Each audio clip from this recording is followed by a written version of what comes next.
Hello, this is wmpyr. I just uploaded the Escrima Boxing video, and I thought that maybe it'd be good to give a little bit of explanation because what I'm doing there it can be quite subtle, and it might be hard to notice because it probably just looks like a guy who's just practicing some boxing, okay?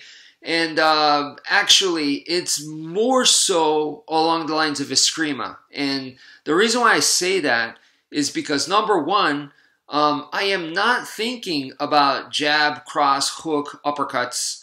I'm not thinking in boxing technique terms or terminology at all. So when I'm hitting the bag, I am thinking about the angles of attack.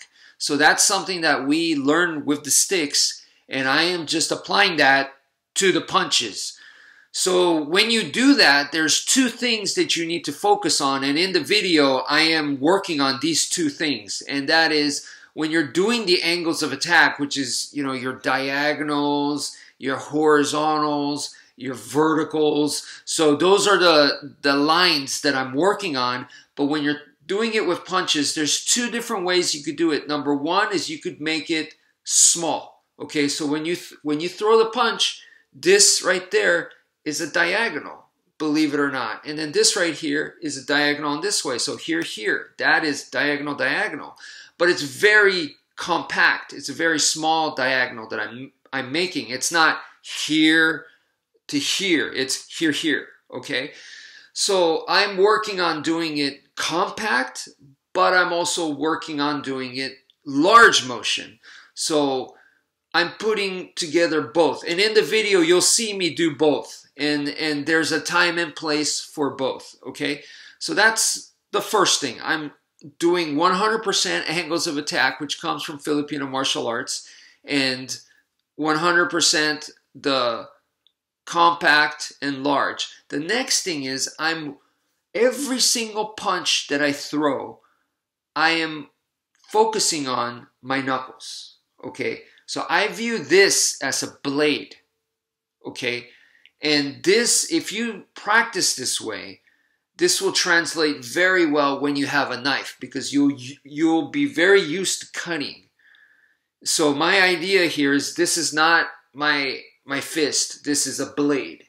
And it's just right here, okay? It's not the whole area right here. No, it's just this line, okay? So every time I make a hit, even if it's just like that, and that might just look like a normal punch to you guys, I'm actually digging in. There's a quick cut that I'm doing. And I don't care if that cut's just a tiny line, I want that cut in there. And even though I'm wearing these big boxing gloves, I could feel it. I could feel my knuckle when it hits the bag, and I know when I'm off. So I'm working to make that to where I'm not off. You know, I'm always landing that knuckle cut, and that takes practice. So I'm doing that constantly from every angle. So all the different angles of attack and all the different combinations that you could do in Filipino martial arts, I am doing that with the small punches, the big punches, and making sure that the knuckle is cutting constantly. And by cutting, like I said, it's not a literal, I don't expect to throw it and they get cut. No, it's Filipino martial arts is a bladed art, and that's the motion that we use.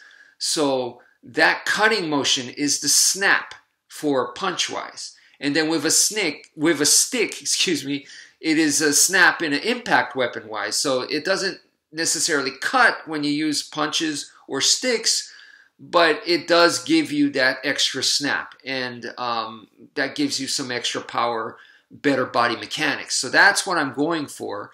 And yeah, I am totally obsessed with getting that. Now, unlike boxing where the strong side is going to be to the back, in Filipino martial arts, we could fight with left side forward or right side forward. We change.